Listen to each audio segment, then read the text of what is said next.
Bismillahirrahmanirrahim. Assalamualaikum warahmatullahi wabarakatuh. Bapak-bapak, ibu-ibu, mas-mas, mbak-mbak, adik-adik sekalian yang dirahmati Allah, kembali di IIP Channel bersama saya IIP Wijayanto. Kali ini kita akan membahas topik mantan selalu ingat dan kangen sama kamu, dan inilah tanda-tandanya, ya. Nah, jadi memang banyak sekali juga pertanyaan kan muncul, kenapa orang sulit sekali melupakan mantannya, atau kalau dalam bahasa gaul sulit untuk move on, ya, segala sesuatunya menjadi tidak bersemangat dan seterusnya. Jawabannya sederhana.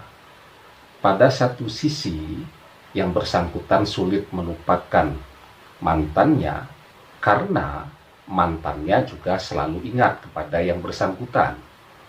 Memang ada sekat di antara mereka untuk bisa kembali bersama, ya.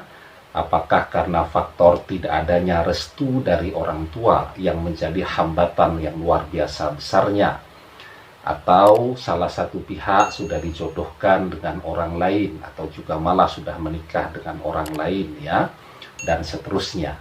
Tetapi ketika yang bersangkutan terus saja teringat walaupun tidak berniat.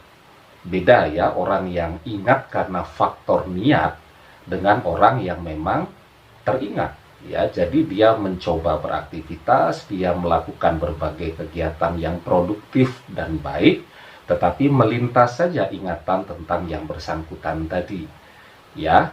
Itu indikator bahwa mantannya juga ingat kepada dia, ya. Sebenarnya hal ini sudah diteliti secara ilmiah, ya.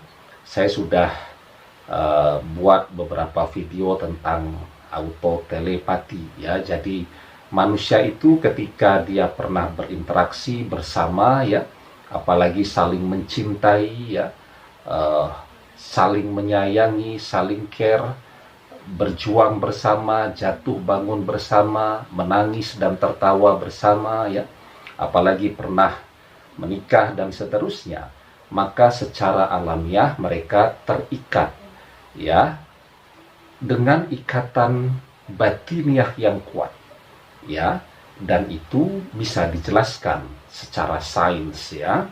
Nah, jadi misal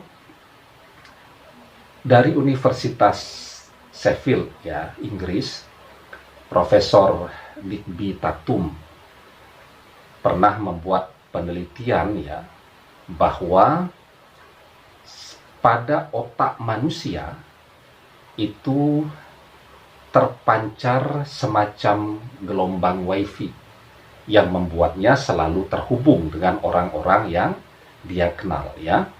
Dan wifi pada otak kita inilah yang kemudian akan menghasilkan kemampuan yang disebut sebagai insting, ya, naluri, atau kemudian juga kita sebut sebagai firasat, ya. Dan wifi pada otak kita ini, kata Profesor Digby Tatum, ya, itulah yang kemudian memiliki kemampuan untuk menerima informasi di alam bawah sadarnya dan sebaliknya mengirimkan informasi, ya. Nah, jadi karena faktor keterikatan itulah kemudian orang bisa terus saling merasakan sampai kapanpun. Semakin dalam pengalaman batiniah yang mereka jalani bersama, maka ikatan batiniahnya juga akan menjadi semakin kuat, walaupun manusianya berusaha untuk mengingkari, ya, mengeblok semua keinginan untuk ingat dan seterusnya tadi. Jadi semakin kuat dia melawan respons dari otaknya untuk mengingat, maka justru semakin banyak dia mengingat orang yang pernah hadir di dalam hidupnya tadi, ya. Nah, penjelasan yang lain bahwa ketika orang bersama, tubuhnya itu menghasilkan berbagai hormon dan zat kimia, ya.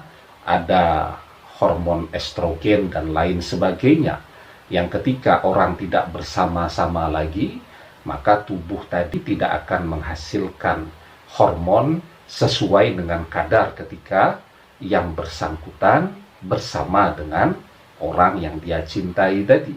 Sehingga kemudian tubuhnya merasa menjadi tidak seimbang, ada yang kurang.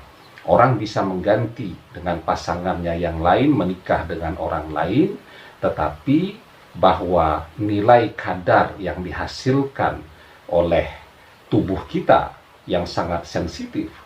Tubuh kita ini kan komputer yang sangat canggih. Ya, dia punya begitu banyak reseptor dan dia tahu ini orang yang berbeda, sehingga itulah yang membuat kemudian memunculkan rasa kangen, karena memang itu reaksi alamiah dari tubuh manusia yang tidak menghasilkan lagi hormon dengan kadar yang sama seperti ketika dia bersama dengan seseorang di masa lalunya, ya. Nah, karena itu ya, banyak orang kemudian merasa menderita, ya. Dia teringat tetapi dia terhijab oleh nilai. Oh, saya tidak boleh lagi ganggu dia karena dia sudah menjadi suami orang atau sudah menjadi istri orang lain, ya. Biarpun misal saya masih merasa dia istri saya, kan banyak itu ya persoalan, misal dalam kerangka pernikahan siri, ya, dia tidak punya kemampuan untuk mengklaim itu istrinya, sementara misal istrinya dinikahkan atau menikah dengan orang lain. Jadi ada sekat nilai yang tidak memungkinkannya untuk memperjuangkan cintanya, karena dia pasti akan dinilai sebagai orang yang salah, ya. Walaupun mungkin dia suami terdahulu, ya, dia akan dinilai salah, mengganggu rumah tangga orang lain. Nah, maka banyak orang merasa menderita kan dalam hal-hal yang demikian. Misal pacarnya sudah menikah dengan orang lain, kalau dia kemudian mendekati lagi, maka dia akan disalahkan oleh seluruh dunia. Maka apa yang bisa dilakukan sekarang sementara terus saling teringat, ya. Dan seperti yang saya katakan tadi, ketika kita teringat sebenarnya yang bersangkutan juga sedang mengingat kita, ya. Nah, maka perbanyaklah berzikir, ya. Di dalam sebuah hadis dijelaskan karena Rasulullah SAW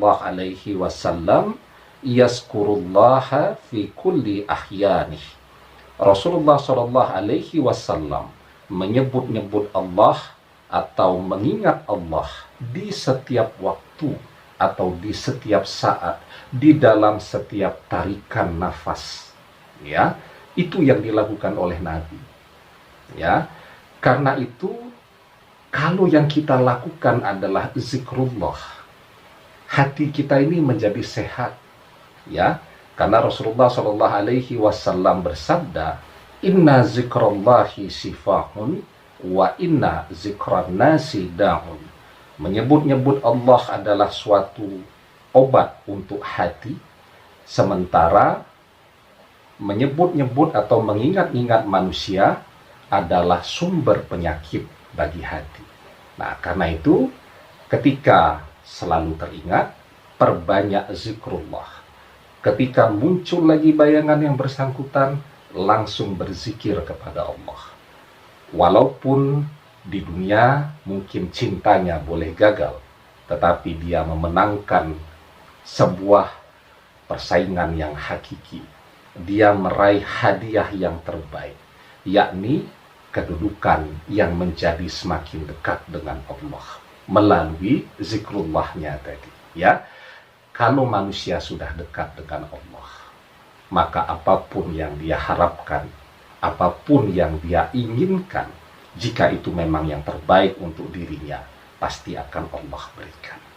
Demikian, semoga bermanfaat. Wallahu a'lam bishawab, billahi taufik wal hidayah. Assalamualaikum warahmatullahi wabarakatuh.